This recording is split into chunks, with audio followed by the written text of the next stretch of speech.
Hi, I'm Senator Mike Lee. Welcome to another episode of the Constitution Line by Line. Today we're going to be talking about Article 1, Section 2 of the Constitution. Article 1, Section 2 talks about the House of Representatives.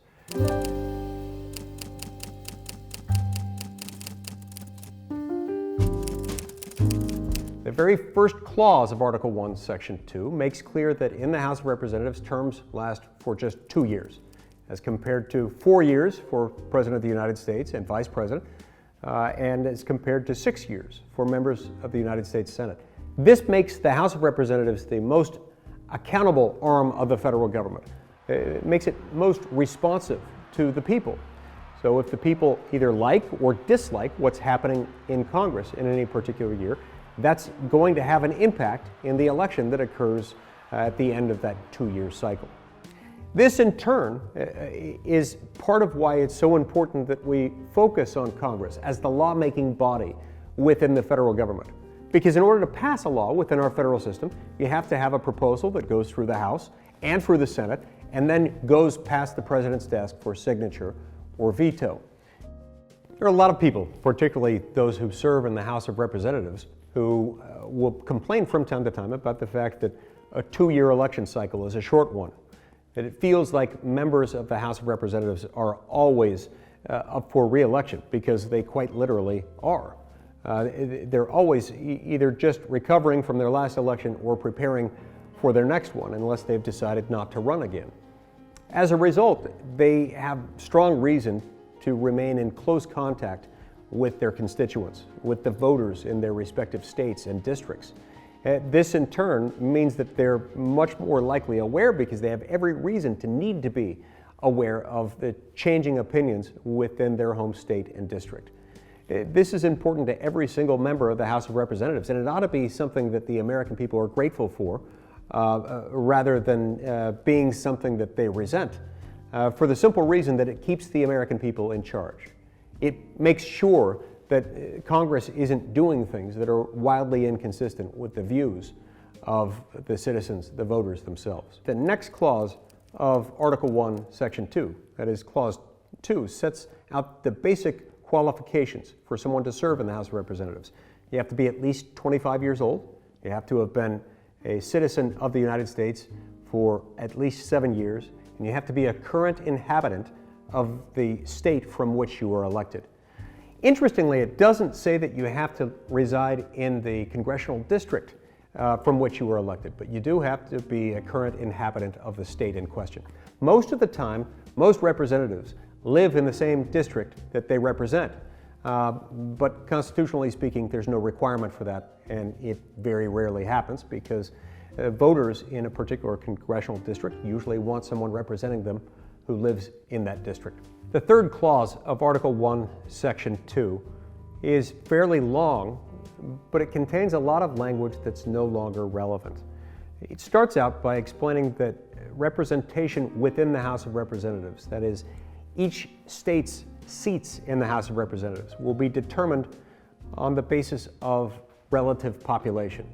That in this census that takes place every 10 years, there will be an effort to ascertain the whole number of persons in each state, and on that basis choose how many representatives each state receives. Currently, and for a long time, for well over a century, by statute we have set the total number of representatives at 435.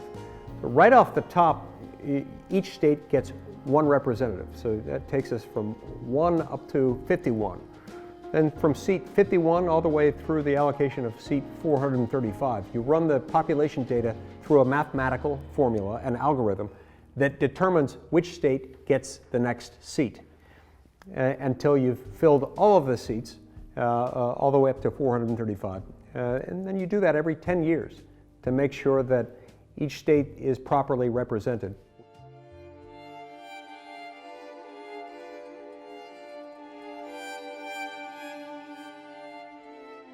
As originally written, Clause 3 of Article 1, Section 2 didn't allocate representation in Congress according to just the whole number of persons in each state. It was according to the whole number of free persons plus 3/5 of the number of non-free persons, meaning slaves. we made a big mistake as a country in allowing slavery to begin with and in making it easier for the slave states to perpetuate that abominable institution. Fortunately, through the Civil War and the so-called Civil War amendments, including and especially for our purposes here, the 14th Amendment, we got rid of this repugnant language and we made clear that representation in Congress needed to be allocated according to a count every 10 years of the whole number of persons in each state.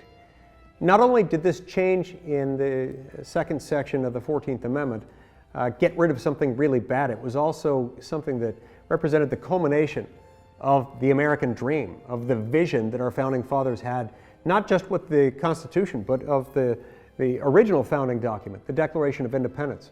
When we recognize that all men are created equal, that they're endowed by their Creator with certain inalienable rights, that among these are life, liberty, and the pursuit of happiness, we envisioned a land where people would be judged and treated based on the content of their hearts and their mere existence as human beings rather than on the basis of the color of their skin. It's one of the many reasons why we should be grateful for the fact that under Article 5 of the Constitution, we have the power to amend the Constitution when we've made a mistake, as we clearly did with the original text of Article 1, Section 2, Clause 3.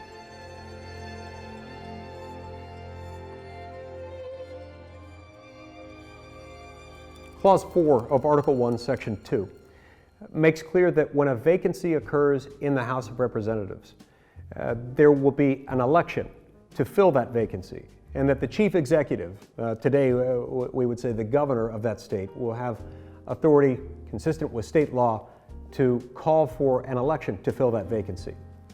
This makes the House of Representatives distinct from the Senate in yet another way. The Constitution provides that when vacancies occur mid-term within the Senate, the governor of the state in question has the power to replace that senator. That can't happen with respect to a representative. You cannot get into the House of Representatives without an election.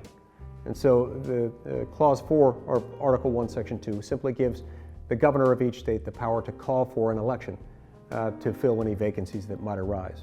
Finally, Clause 5 of Article 1, Section 2 explains that the members of the House of Representatives will have the power to choose the Speaker of the House of Representatives, along with such other officers as the House of Representatives might choose to create, and that the House of Representatives will have the sole power of impeachment.